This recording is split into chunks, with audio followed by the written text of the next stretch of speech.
welcome to the Cado Show, the only show at least partially dedicated to stealing your credit card information. We have Zachary Cavell, the great and powerful, Ari Pereira, and Isabella Falber. We have a great show for you today. I'm going to ask you guys to stand up. We're going to move on to our first little segment, okay?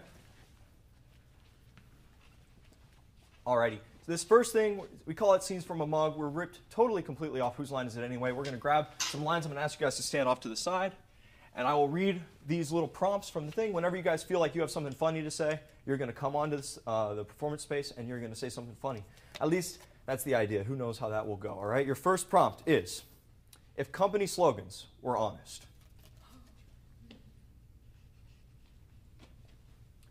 You're perfect, except only when you give us your money. You're ugly, only except when you give us your money. Are you insecure? Good. Buy our stuff. You will have to buy another one after 3 months. Oh. Happy Pride, but only this month. All right, next up, we've got the world's worst neighbor.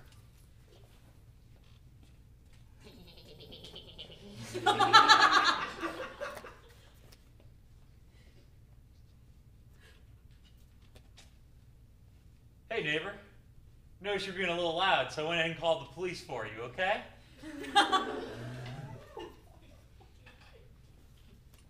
So, if you actually looked, the property line is... So my kids are out of school, so they will be playing outside of your house all day. No, I will not make them be quiet. All right, next up, we've got things you can say about your clothes, but not your history professor. Or any professor, really. Oh, it's got a hole in it.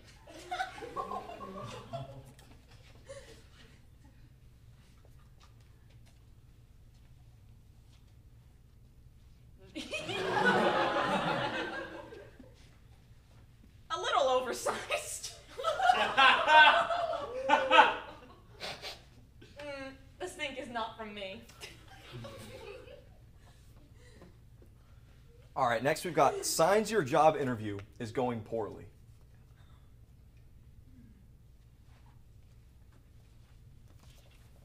What do you mean those don't count as professional papers? I forgot the punchline. I got nervous. Do I look at the camera? Yeah. Oh, okay.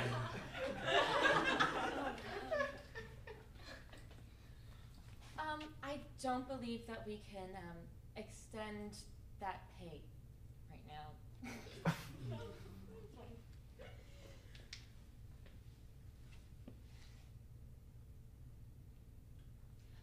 We'll see who's next. What do you mean this isn't a resume? I've got like 3 restraining orders on there. Oh, no. All right, next up we've got sales pitches gone wrong.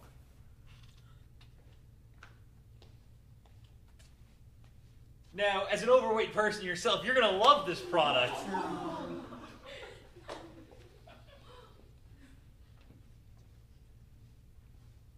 I noticed you have a rash. So I noticed you're ugly.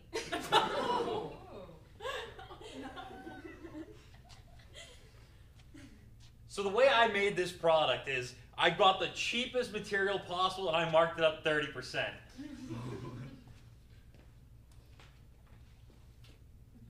No? Alrighty, that was Scenes from a Mug. I'm going to ask you guys to sit back down on the couch. We'll get into our next segment. I'm going to set this thing down. That was pretty good. I think you guys did all right there. Very good at... Alrighty, this next little segment is called Would I Lie to You?, where we'll have one of our performers read a note card, a story that they either had happened to them or is completely made up. And it will be up to the other 2 people to ask some questions and determine whether it is true or whether it is false. We're going to start off with Zach Covell. If you could read your card for me. While vacationing in Mexico, I was kidnapped as a small child. Except this is Chid. C-H-I-D. It's a typo. Okay. Child. So why were you in Mexico? There was a family cruise, like family reunion kind of thing, and my dad and I went on a snorkeling trip. Interesting. So, what was the... How old were you? Like 7. Like 7. So not 7. But similar. So how were you kidnapped? Did they just like grab you and run, or was it like a hey little boy? So the snorkeling trip we signed up for said it was like family friendly, but it certainly was not, because that was like the hardest thing I'd ever done my entire life, and it was like a Jeep ride, something, and then it was like a 5-mile swim in the ocean, like starting from the shore, like swimming out and looking at stuff. And my dad told me right before we started, don't let your feet touch anything, it will burn you. I don't know why he said that, but I was so scared that I swam like this the whole time, which is not very practical because it slows you way down. And at one point my mask broke, so it was like taking in water the whole time.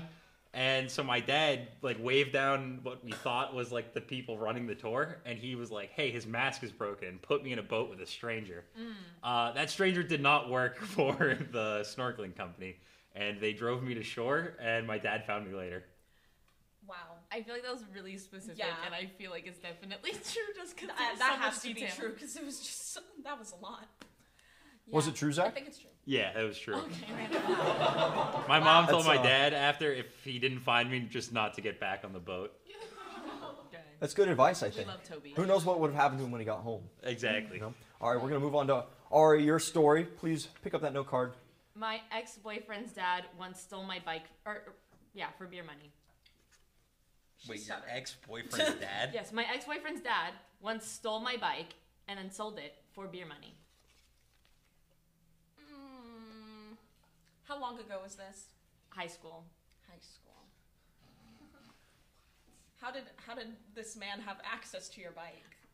So I snuck out of my house and I rode my bike to my boyfriend at the time's apartment, and then I didn't want to ride back because I was tired, so I took a taxi back and I left the bike there. And then I was like, hey, can I get my bike back? And he's like, I can't, my dad sold it for beer money.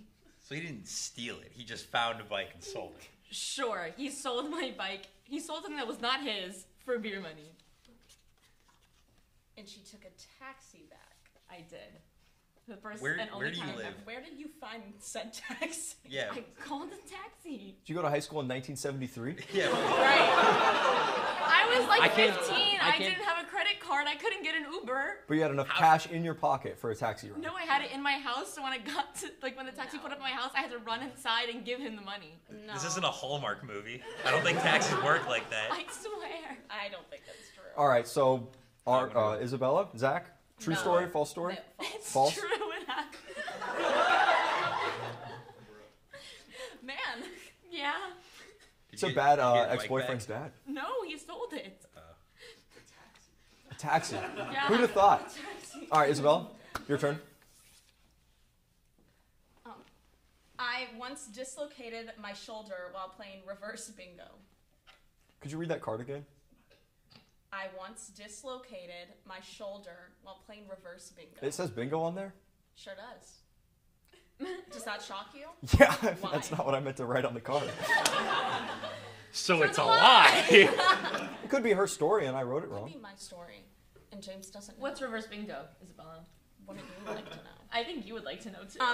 No, I know what it is. What is it then? Reverse bingo, first of all, is where it's all young people. Mm-hmm. I myself am young.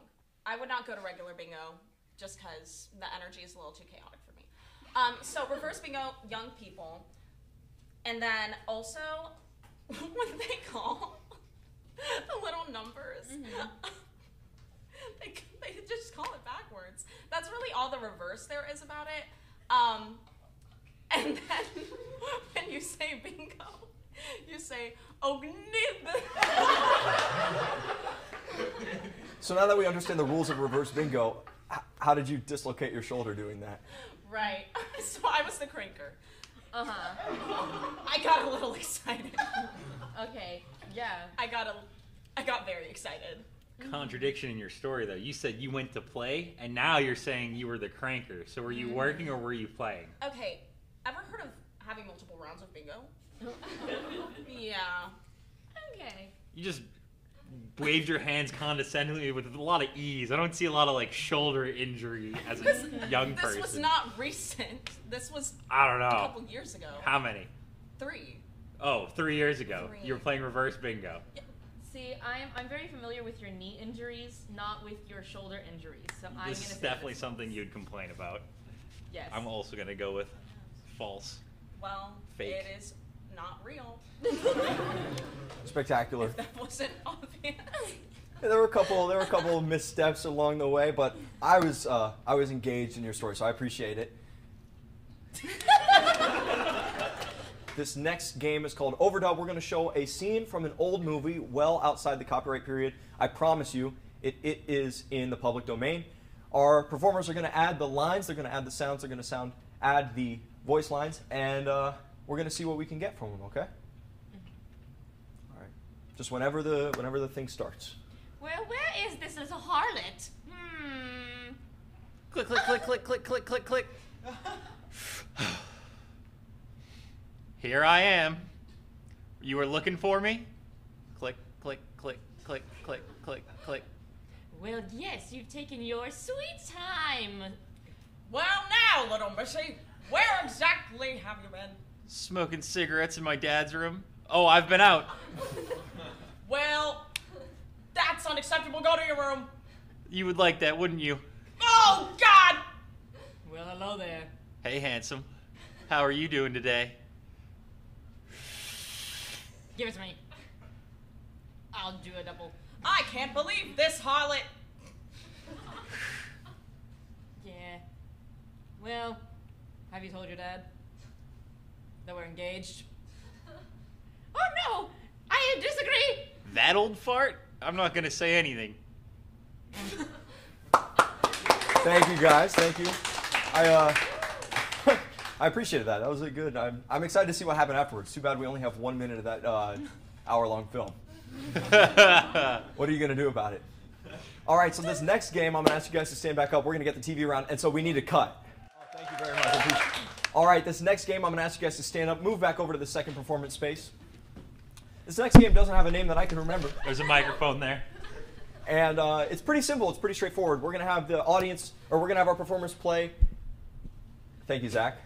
We're going to have our performers play a game, and it'll be a normal improv game. They'll have a suggestion based on the cards in my breast pocket. And when the music starts, there will be music, just a heads up. It will change how the scene goes a little bit, all right? And so we're going to prep. I'm going to get you the scene. Can I get me out of the shot, if at all possible?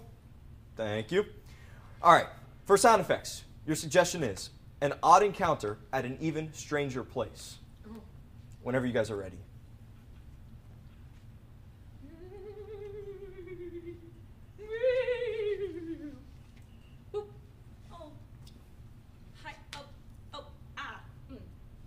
Is she supposed to be in the patient's room? No. Look, I just need to get my colon checked. Yeah. Oh. Don't know what that is. Okay, let's put. Oh. Maybe we don't move the fingers then. I would appreciate it if you didn't, actually. What will happen if I do? What'll happen if I do? Me. Now hold on. You know this here lady? Oh. The sheriff. I am a little sheriff. I'm gonna make a slip. Our guns are empty. That was anticlimactic. Okay. Now, okay, wow. Well, this is a place of business. So maybe we don't duel Doctor, in the place. I'm sorry, but can you kick her out? Yeah. Thank you. I'm just trying to get my business done. Yeah, for sure, for sure. Now, little sheriff lady. I'm gonna need you to step over yonder and get the hell out. Well, actually, I have my badge and my finger gun. And we have Dr. Klein privilege, Right. so Right. I would really like to get this done. Not when you're under arrest. Huh? I've seen enough. All right. this next game, I'm going to ask for a member of the audience to come up. Is anybody interested? We'll be making sound effects with our mouths. So I don't know if anybody has an oral fixation from when they were 8 years old. That's perfect.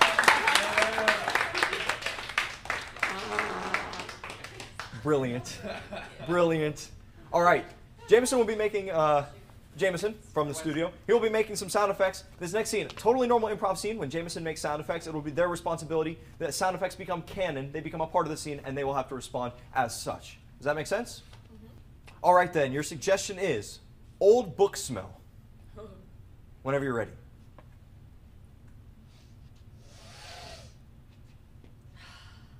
You good? Yeah. I was just making sure it still worked. Oh, I didn't. Your nose, like your sense of smell. Why does your stomach sound like an actual airplane right now? Oh, I ate an entire book. And a book? Yeah. It was really old. I didn't need it anymore. I was like, I wonder what that tastes like, so I ate it. The librarian's gonna be pissed. Oh, wow. Wow. Your nose will work now? My nose is working, unfortunately, yes. Let's go downstairs to the bathroom.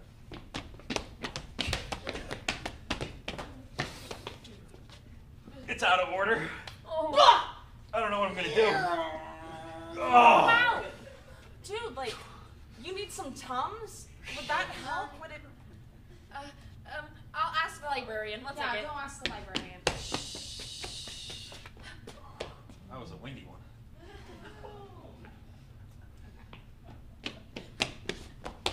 I really am anxious for her to get back. Oh, thank you. It's not Tums. What is it? It's What like, is it? It's a potion I made. That's good enough for me. Oh no. You see, the thing is, That sounds worse. Yeah, That doesn't sound bad. I think I. Smash. Whoa! Bro.